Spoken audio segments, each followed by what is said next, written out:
વર્ષ 2024ની પ્રથમ સવાર ભક્તિ અને આસ્થાના અનોખા સંગમ સાથે ઉગી ત્યારે પ્રથમ જ્યોતિર્લિંગ દેવાધિદેવ સોમનાથ મહાદેવના સાનિધ્યમાં 9 વર્ષની ઉજવણી કરવા માટે માનવ મહેરામણ ઉમટી પડ્યું હતું। વહેલી સવારે 4 વાગ્યાથી જ મંદિરના દ્વાર ખોલવામાં આવ્યા હતા। આ સાથે જ ભક્તોનું ઘોડાપુર પણ ઉમટી પડ્યું હતું। કડકડતી ઠંડી હોવા છતાં પણ શ્રદ્ધાળુઓના ઉત્સાહ માટે ટાળ પણ ઓળંગી હોય તેવું લાગતું હતું। સોમનાથના પટાંગણથી લઈને છેક મુખ્ય માર્ગ સુધી ભાવિકોની લાંબી કતારો પણ જોવા મળી હતી। સમુદ્રના મોજાના અવાજ સાથે ભક્તોના જય સોમનાથ અને હર હર મહાદેવના જય ઘોષથી સમગ્ર વાતાવરણ દિવ્ય અને ભક્તિમય બની ગયું હતું। નવા વર્ષના પ્રથમ દિવસે મહાદેવને વિશેષ શૃંગાર કરવામાં આવ્યો હતો। ભાવિકોએ સુખ શાંતિ અને સમૃદ્ધિની મનોકામના સાથે વિશેષ ધ્વજ પૂજા અને પાલખી યાત્રાનો લાભ લીધો હતો।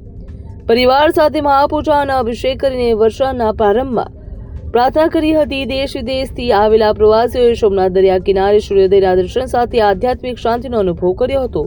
લાખોની ભીડને સંભાળવી તે મંદિર ટ્રસ્ટ અને વહીવટી તંત્ર માટે પડકારજનક હતું, પરંતુ સુવ્યવસ્થિત આયોજનના કારણે દર્શન સુલભ બન્યા હતા।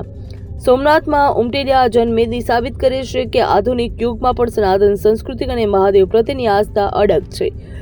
લોકોએ મોજ મજા કે પાર્ટીના બદલે મહાદેવના આશીર્વાદ સાથે નવા વર્ષની શરૂઆત કરવાનું પસંદ કર્યું। બ્યુરો રિપોર્ટ, ખબર ગુજરાત લાઈવ।